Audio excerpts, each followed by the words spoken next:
it's supposed to go. Going. Okay. Hello everyone. I'm going to go into more detail when I set up my Patreon page, but I just want to throw this out for people to start thinking about. Now, the other day I had a couple friends over and we watched the movie Sanjuro, and once again it's a great movie, and I was struck by the way that Toshiro Mifune really played his character. You know, sword work. I mean, you know, the guy's all this, but there are certain things that if you know what to look for, you're really impressed with the way that he managed to keep himself from being a direct threat to people, even though he was doing things like, you know, and like that. Now, I'm going to explain something. Okay, so years ago, some guy who just considers himself a historian had a picture of him and another guy, and they're both sitting like this in seiza, which is a civilian way of sitting on tatami. And they're both facing each other. And he got a lot of crap because you never do that. You would never do that. And, you know, because basically at a second you could draw and kill someone. And it got into a mess because he wouldn't admit he was wrong. He pulled up pictures of people on the in armor on the battlefield, sitting down with swords in there. But that's a battlefield. You know, you need to keep your weapon ready to go. He showed a picture, you know, an illustration of a lord sitting there in seiza with a sword. But that's the freaking lord of the domain. He can do whatever the hell he wants, and the people around him. But nobody else will be able to do that in his presence. Just because, again, sitting like this facing someone in a civilian context is the same as having a gun and pointing it at someone. So, again, so this is.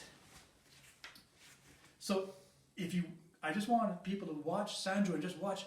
Even though he's walking around, he's not walking around with the sword like this. Because again, boom, like that. He's like this, you know, like this, and all sorts of different ways, you know.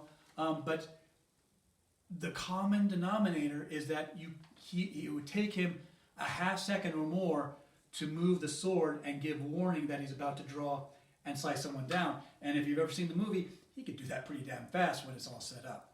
So yeah, and you know, that is the way, you know, like they would sit down and it'd be here because they learned to draw from this side like this. Now, why does Iaido and EI systems practice from seiza with a sword in their hakama?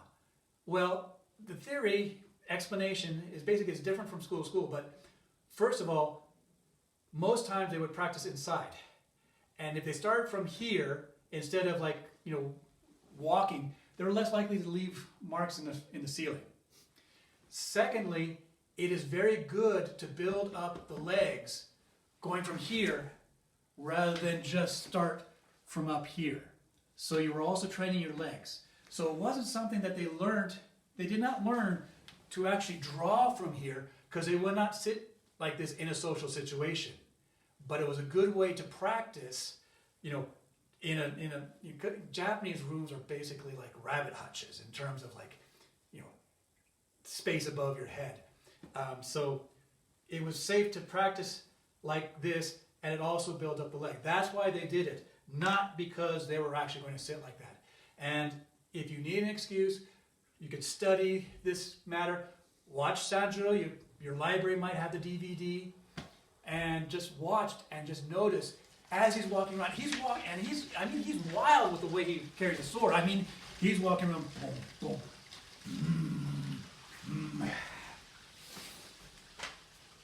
all like this. This is not even proper way to walk. It shows his rough character, but he's still not carrying it, so it's like ready to go. If you need an excuse, go see Sanjuro and maybe the movie before that, Yojimbo. They're both great movies, and it's a good study now. You got an excuse. Go ahead.